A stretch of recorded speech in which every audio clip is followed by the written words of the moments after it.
Welcome to Hood Champion Boxing and Sports. In boxing, you find a way to win or you find a way to lose. I was getting ready to make a video comparing Floyd Mayweather to Terrence Crawford, to Shakur Stevenson, and to all these other current fighters, the Jaron Ennis's and the Keyshawn Johnsons. And these comments I keep getting a lot of comments about Tyson Fury, Deontay Wilder.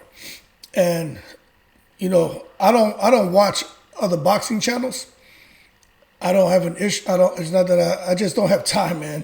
But when I'm driving, I'll play, Fight Hype and some of the other bigger boxing channels, because they have all these videos, okay? But something that I keep seeing as a common thing across like the boxing community is people are still split on Tyson Fury and Deontay Wilder. And some people feel like you're beating a dead horse if you keep talking about the issue. Other people feel like, they feel like you're beating a dead horse, leave it dead. Other people feel like, beat that dead horse till it comes back to life. And I'm kind of right in the middle, okay? So, as far as Tyson Fury, let's just put this out there right now. Tyson Fury is the best heavyweight boxer today. Joshua's good. Usyk is phenomenal. Deontay Wilder is a puncher. He's definitely not, skill-wise. He has skill, but he's not as refined as Fury, a Usyk, and AJ. So as a boxer, I want to make sure I just throw this out there. Tyson Fury is the best boxer. Tyson Fury outboxed Deontay Wilder. Simple, okay? So let's just throw that out there. Now, my thing is this. Can a fighter... Okay, I'm going to get to that in a second, right? But with the first...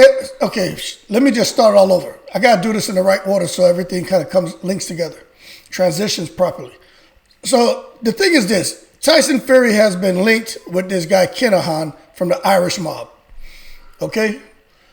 Now these are facts. This guy Kinahan is a pretty bad guy. Nefarious character. Tyson Fury and Bob Arum had some ties to this Kinahan guy where they were paying him consultation fees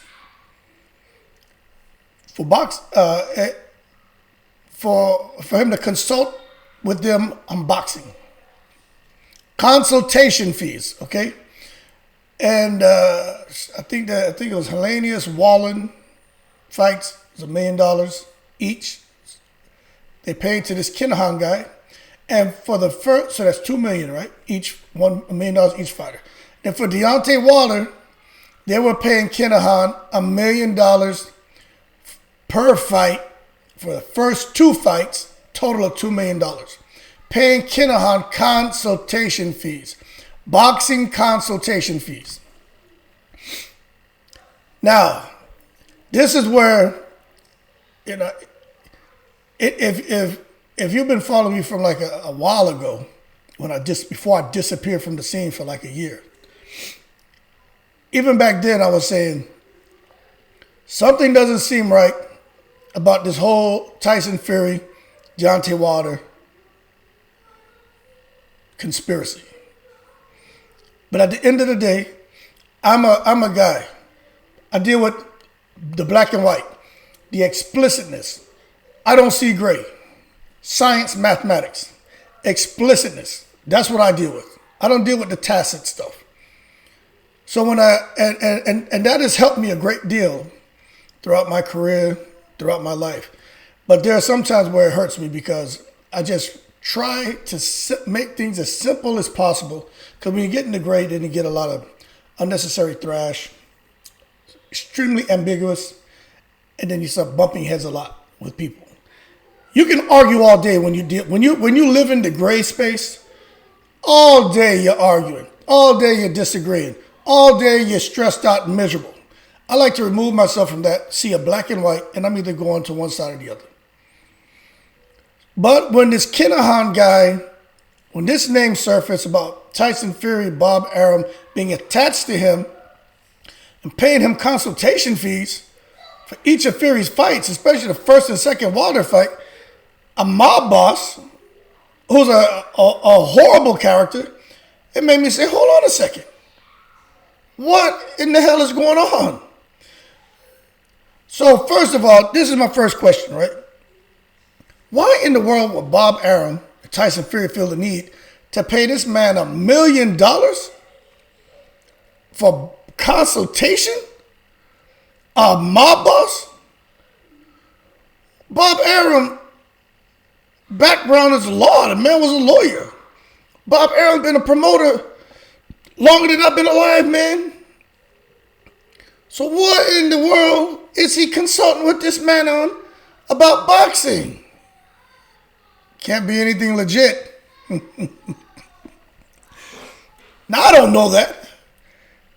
But you can't make me believe there's something some mob boss was going to be able to enlighten Bob Arum on pertaining to boxing that would drive the price point of $1 million each fight. Get out of here with that. Now, no proof. I'm just me. The smoke, there's fire. Someone please explain to me, right, in the comments, how in the world, how do you justify Bob Arum paying this man $1 million in consultation fees for, I think, 4 fights. I think Otto Wallen, I think Hellenius, man. And then the 2 Wilder fights. But forget those, the 2 Wilder fights, okay? Those other ones, the only one that mattered was the one where he fought and got that big cut across his eye, okay? But when you think about that, Bob Arum goes on to say, because people want to know, how'd you get into this entanglement with this mob boss? With your experience, your education, and your sense of awareness, how do you allow yourself to be postured with this guy? And Bob Arum said he had a discussion with him, and the guy assured him that he had the bad past. He admitted to it, but said that was a long time ago. He's cleaned up his act. He's trying to shoot straight with boxing now. This is what Bob Arum said. Now. You guys ever, when you're growing up, you always had that one friend that your parents tell you stay away from. Or you're in school and there's this one person that's just bad news, guilty by association. And sometimes we don't listen and we still go out there. And now we find ourselves mixed up in some crap because of this one individual. And then you learn your lesson, right?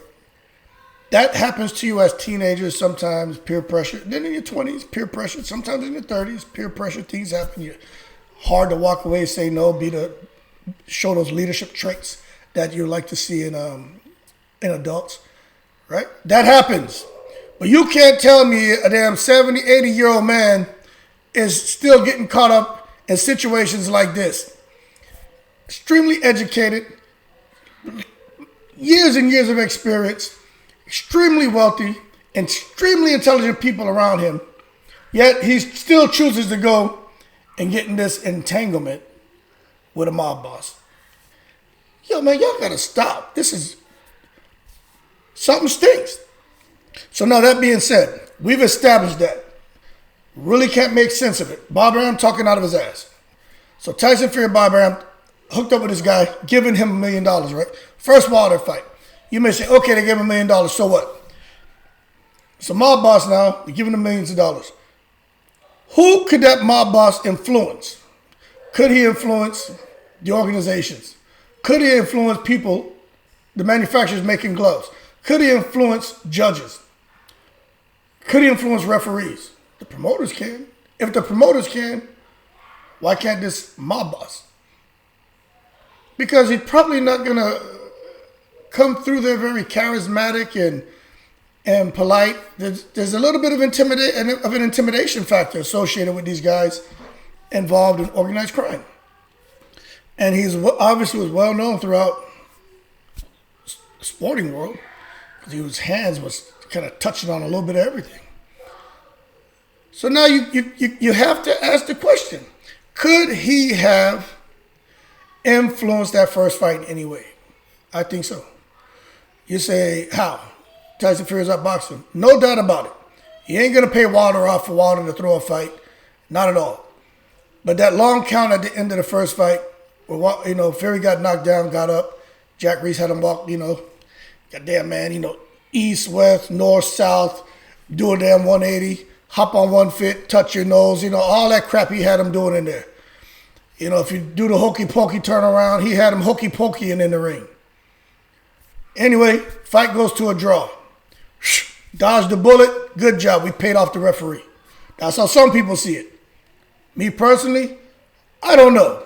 I'm just trying to provide a little fidelity and try to clear this up a bit. Maybe that happened. That's the white side. Black side is there's no proof of that, right? It didn't happen.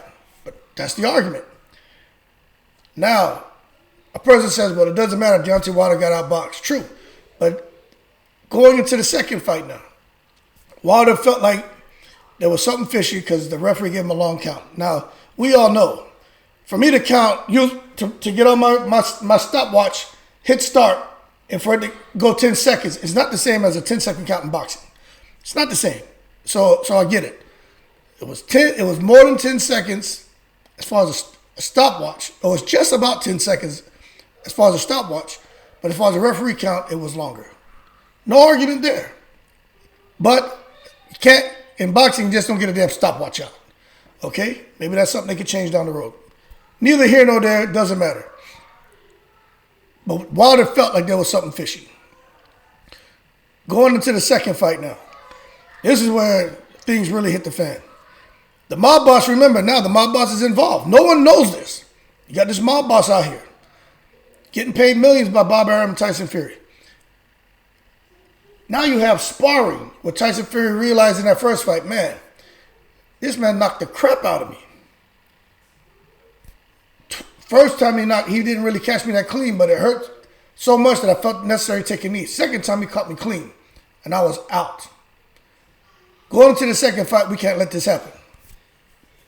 Second fight, all these rumors about sparring partners, gloves, egg weights. In the fight, then we talk about before the fight, you talk about this guy hanging a towel up over the camera.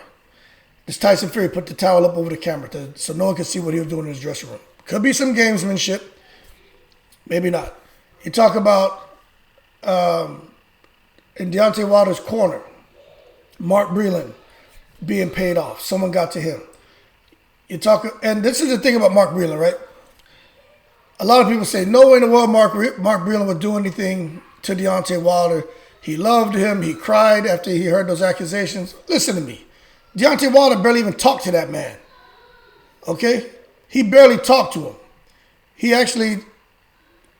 didn't treat him with the respect that Mark Breland deserved for years.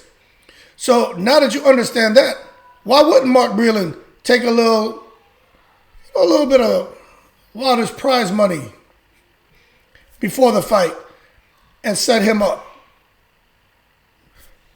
No proof of it, right? That's the black side. And I'm telling you, there's no proof. But if there's already turmoil in the relationship, you feel like you're being disrespected as a champion, then, I don't talk race, but I'm going to say it because Deontay Wilder talks about it.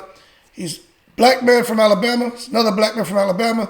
We should be brothers, take care of each other, right? That's what Deontay Wilder talks about. It's not my view, okay? I don't talk race, politics, religion, financial stuff. That's not me. You put that in here, I'm not responding, right? But that's Deontay Wilder. So Breland probably could be looking at him saying, sell out. Treat me like this. Treat these other people better than me. And I genuinely care about you. I help you develop a style very similar to mine. And you won't even give me the proper acknowledgement. and then a little birdie comes through there, can affect Mark Breland's decision making.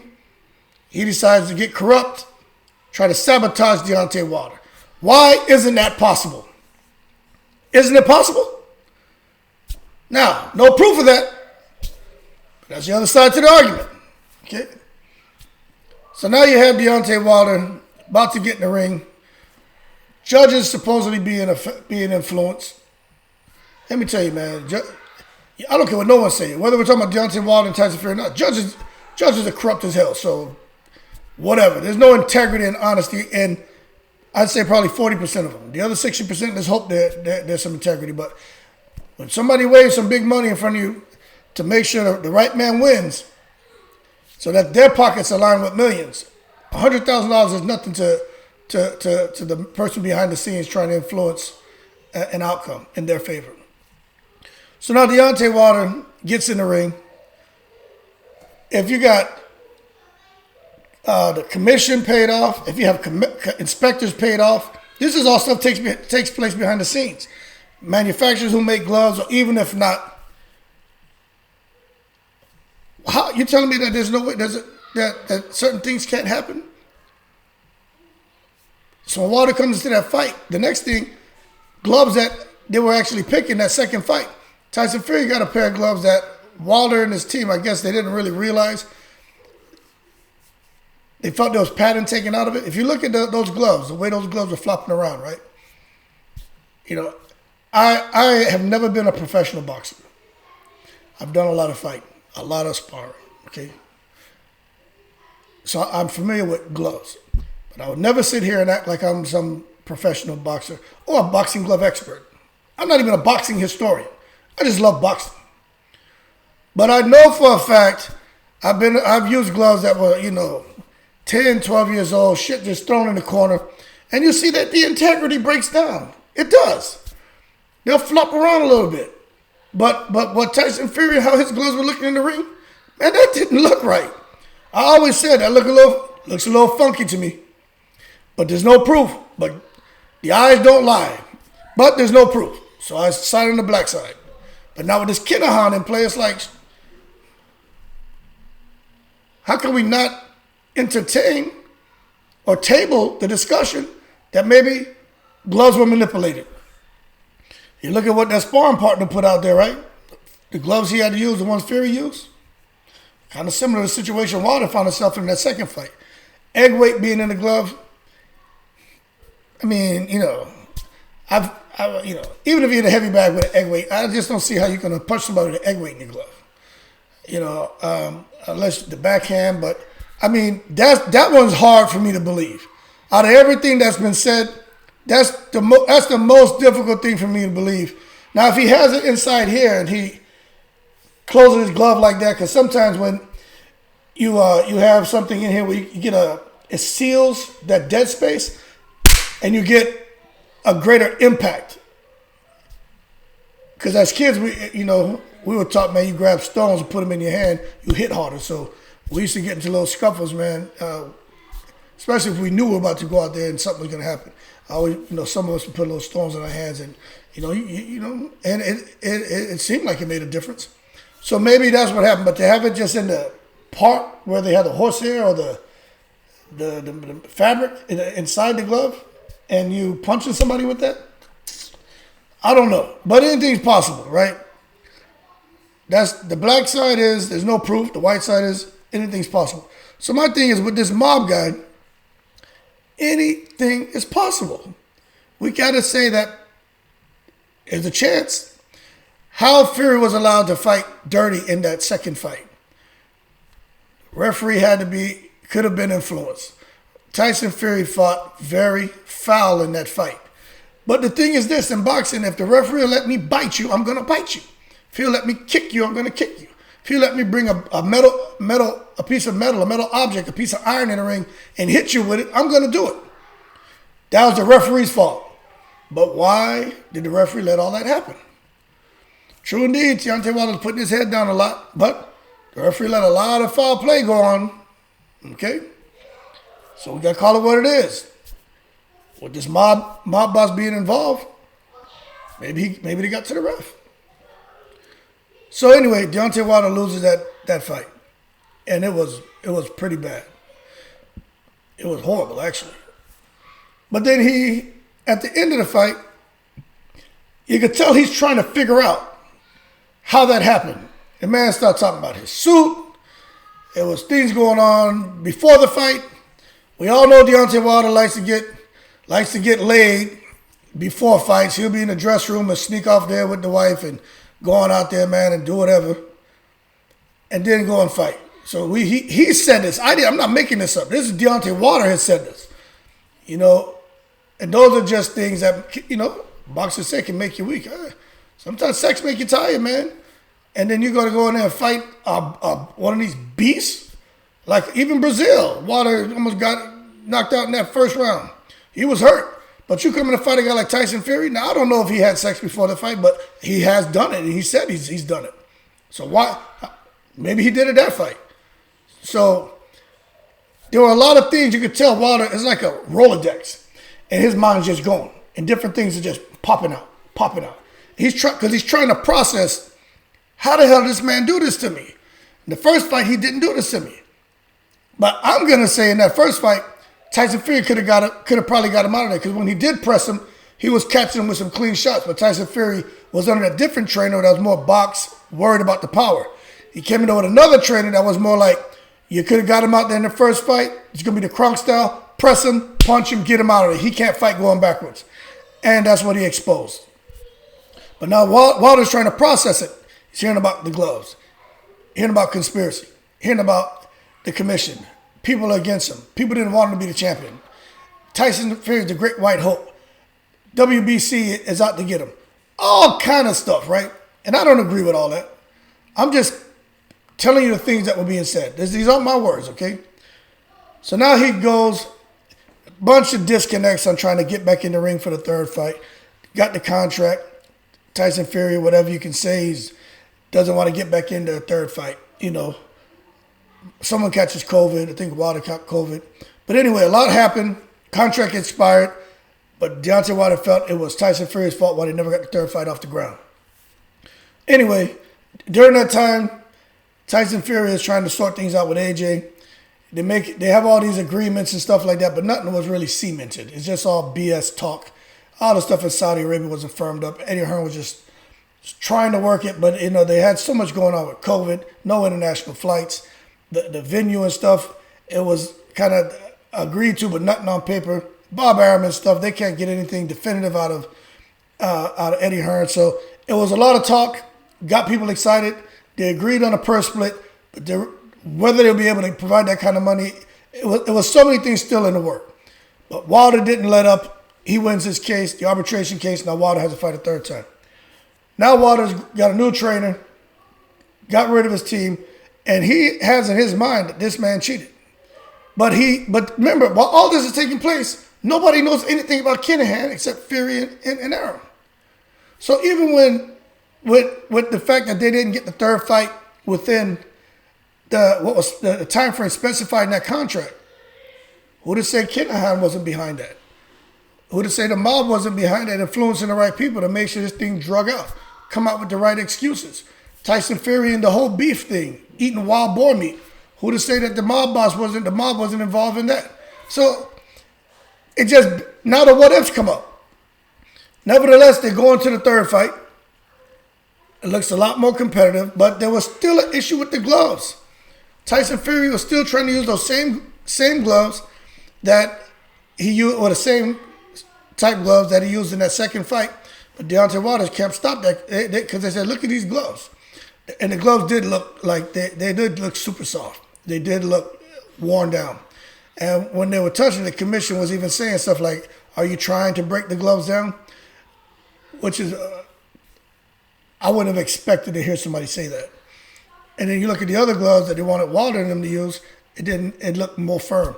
So anyway, they resolved the glove issue, but again, it makes you wonder, how is all this taking place? How come there's so many traps? It almost seems to me like there were traps being placed, obstacles, impediments for Deontay Wilder's team to try to figure it out. And then people are hoping they don't have the wits about them or the intelligence, the IQ to recognize what's going on. And eventually they fall into one of those traps and can't get out because of their ignorance. And then Wilder goes into the ring at a huge disadvantage and we have the same outcome.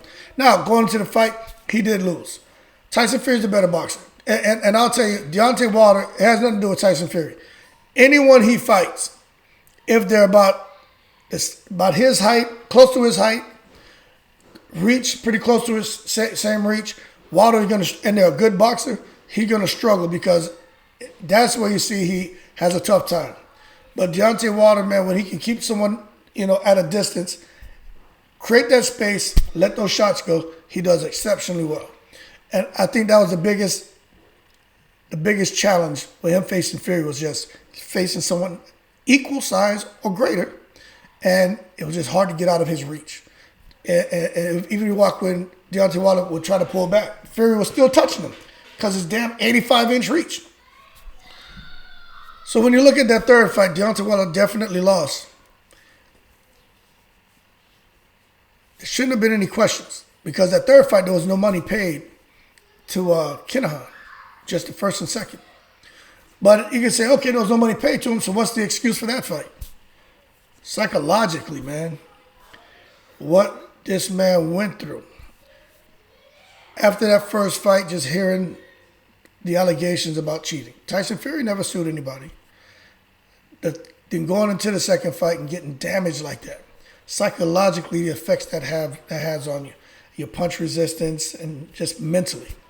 If you're not there mentally, physically, everything goes. You guys know if you're not healthy mentally, people start getting sick. Like this is fact. This is not me. This is science, man. It's so important to be healthy physically and mentally. Then they have a whole other thing about spiritually and all that, but I'm not getting into that. But the mind, the body, how all that works together, it's extremely important for us to take care of ourselves. And I definitely think you have to consider Deontay Wilder's downward spiral on a mental and physical level resulted from Fury's and Arum's affiliation with the mob. If the mob was really affecting sanctioning bodies, organizations, judges, referees, glove manufacturers, inspectors, people in his corner. He went into that third fight not trusting anybody, almost really extremely withdrawn. That's not the way you want to go into a fight. And he was full of emotion, full of anger. That's not how you win fights. He was into doing things he shouldn't have done.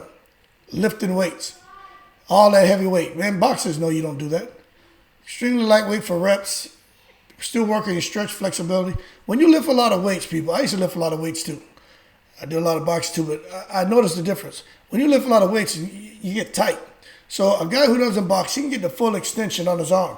But a guy who lifts weights, there's always like a natural crease here because it's tight. But if you, like, even now, when I do my arm, it's like, but I can't get the full extension unless I make an effort. But a guy who doesn't lift weights, he gets the full extension. The guys who lift weights, naturally, you ever watch these guys who lift weights? They're all walking around like this and shit. And they got that one guy who lift weights for one day and he's like super buff in his mind. But the guys who really lift a lot of weights, it's not that they're trying to walk like that. That's how it is. Watch the basketball player, long and lanky and just walking. That's the one you got to worry about. You see? And so when Deontay Wilder got into all those weights, I was like, why would he do that? You trying to muscle up to do what? What are you trying to go in there? Wrestle the man or boxing? Because that ain't going to help you with boxing. That fatigue setting those arms a lot quicker when you have all that muscle. So Deontay Wilder, I just don't think went into it mentally. And I think all this stuff, if this stuff was going on behind the scenes, it definitely affected his performance in that third fight too. Yeah, Tyson Fury won. But had there not been all this drama, all of these rumors, all this conspiracy, I think Deontay Wilder would have been in a different space mentally going into that second fight and going into that third fight. Would have affected the outcome? I don't know. I will say Tyson Fury is the better boxer, okay? But I just think it's only fair that we consider those things. Because we still haven't gotten a good excuse on why the hell they're paying this man millions of dollars. And then as soon as this stuff comes out about Kinahan, Tyson Fury all of a sudden doesn't care about fighting for the undisputed distinction because he, in his mind, is justified. He's justifying leaving the sport because he's won all the belts. He's won all the belts. And he has, but he's never fought for the undisputed distinction. Why would a man who's on top of his game, who's the best in this era, you got to give him credit, right? Why would he just walk away and not fight? When, we know his wife giving him pressure, but she told him she'll give him the blessings. Why would he not come back and fight whoever wins between AJ and Usyk? There's a reason. There's a reason. And I don't know that reason. But you leave it in the comments below on why Tyson Fury is leaving, talking about not coming back to fight for the undisputed distinction. Why in the world would he do that? All the things he's done in the last several years, a complete 180 on his life. Why would he not come back and punctuate his career with that career-defining victory for winning the undisputed distinction, then sail off in the sunset? I still think he has more work to do, even if he wins that. But if not, it's all good. Deontay Wilder definitely has a lot more work to do. He's outstanding, in my opinion. I enjoy watching both of these guys fight. They're both bad boys, man. But you can't just stop with just a fight with Ortiz and a fight with Fury. You got to get out there and bang with Joyce, bang with Parker, bang with Usyk, bang with AJ. You got to fight these guys. Tyson Fury has Klitschko, he has Wilder, and now he has Dillian White. That's not enough. But doesn't take away from him being the greatest and me saying with confidence I think he beats everyone. Doesn't mean I don't think Deontay Wilder is great, and I won't say with confidence I think he clips everybody except AJ. I think he will beat him, but I think he'll struggle because of his size. Better be careful because AJ, if he decides to let his hands go and he's going to test Deontay Wilder's chin, AJ will get there first before Deontay Wilder. And then that could be interesting. It's just a matter of who lands first. They both can crack.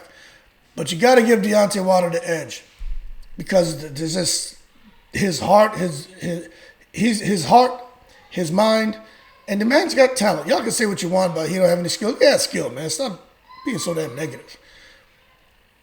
Long story short, I personally think Tyson Fury, people say he should be investigated for foul play.